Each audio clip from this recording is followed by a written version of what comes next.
Puji Tuhan.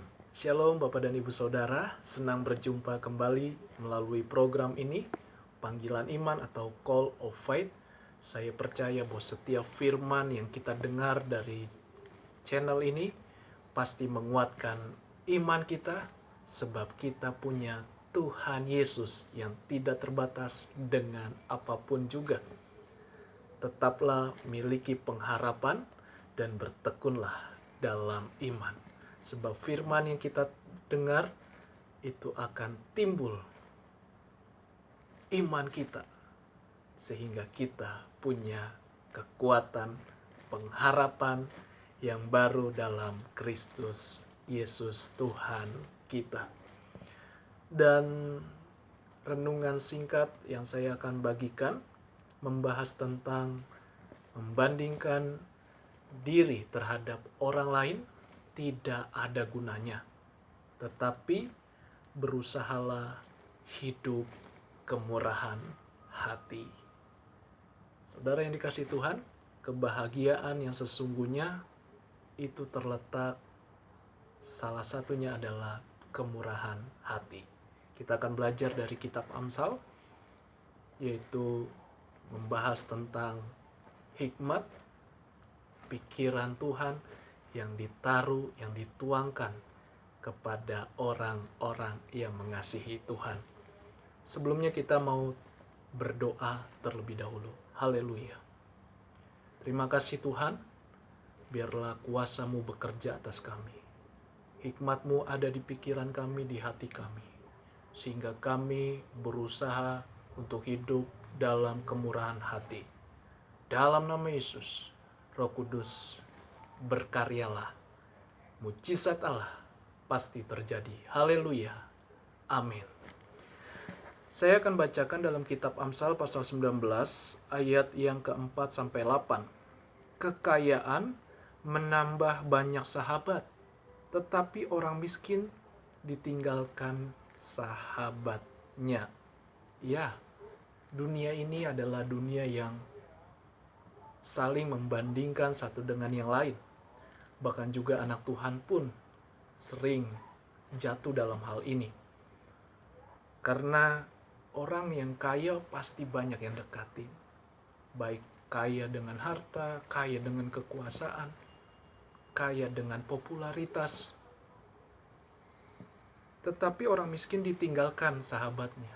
Sahabatnya pun meninggalkan. Orang yang paling dekat bisa meninggalkan. Tapi satu hal, kita punya Tuhan. Apapun kondisi saudara, keadaan saudara, ada Tuhan. Masih ada Tuhan.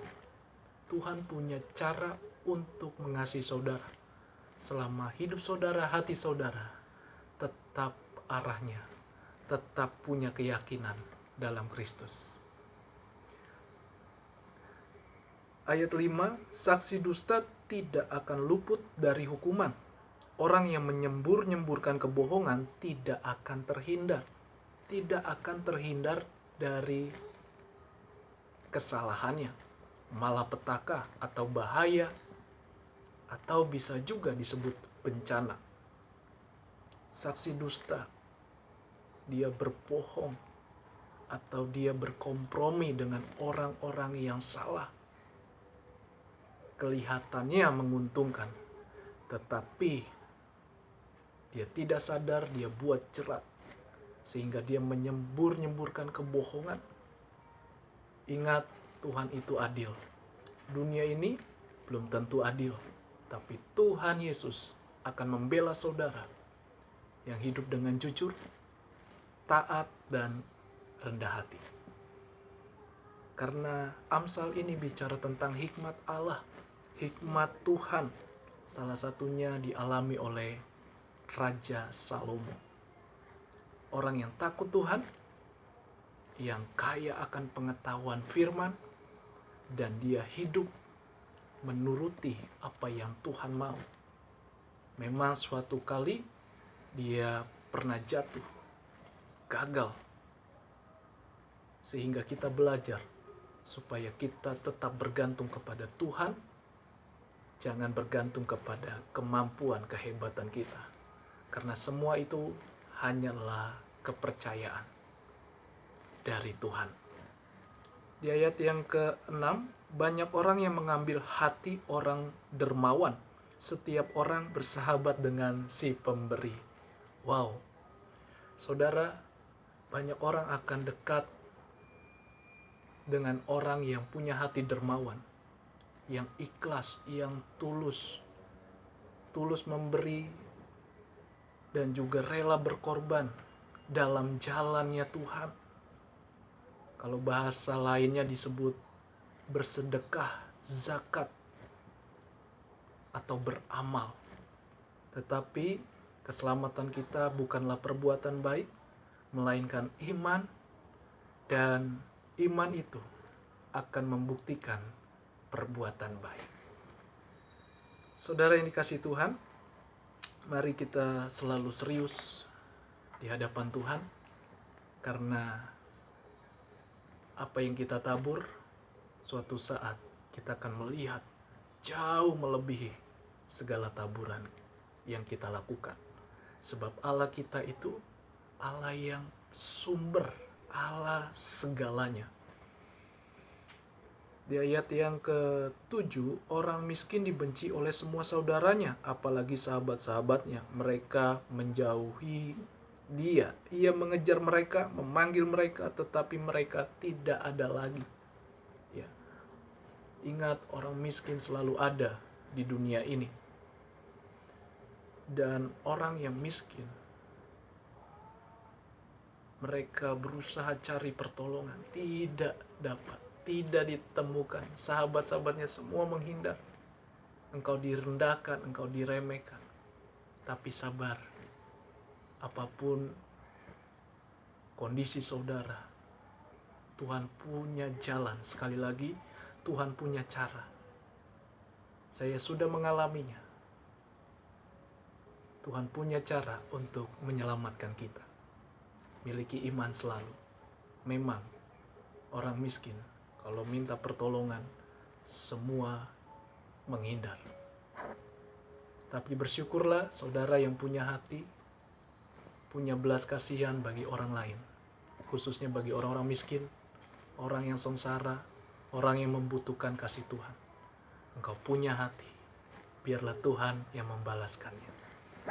Ayat 8, siapa memperoleh akal budi atau bijaksana, mengasihi dirinya. Siapa berpegang pada pengertian, mendapat kebahagiaan. Salah satu kisah dari Amsal yaitu Raja Salomo. Dia punya hikmat Tuhan karena dia punya pegangan yaitu pengertian akan firman, akan hukum Taurat. Firman yang dia sudah dapatkan dari ayahnya. Dan penting sekali kita punya hubungan atau keluarga yang takut akan Tuhan, punya pengertian firman, hikmat Tuhan, sehingga itulah yang disebut orang yang berbahagia. Ada 3 hal mengenai kemurahan hati, yaitu ada nilai ilahi atau power. Yang ke-1 adalah hati yang berbelas kasihan, Tuhan membalas perbuatannya. Saudara, di ayat yang ke-17 di pasal 19, Amsal 19 ayat 17, siapa menaruh belas kasihan kepada orang yang lemah, memiutangi Tuhan yang akan membalas perbuatannya itu. Jadi Tuhan nanti sendiri yang akan membalas perbuatan saudara. Ada waktunya. Yang kedua, keserakahan atau ketamakan hati tidak akan menguasaimu. Banyak orang yang kaya akan segalanya, punya segalanya, tetapi miskin jiwanya, miskin hatinya. Saudara, Tuhan tentu tidak membuat atau tidak melakukan hal yang demikian, karena Bapa kita adalah murah hati. Dia mengampuni, dia mengasihi kita orang yang berdosa. Jadi milikilah kemurahan hati, sebab ada nilai ilahi, ada power ilahi. Yang ketiga, yaitu hati yang berpegang pada pengertian. Ya, saudaraku, bahwa Pengertian di sini bukan sekedar pengetahuan sosial atau hal-hal yang dunia, tetapi pengertian di sini adalah kita mau diajar, dituntun akan firman Tuhan.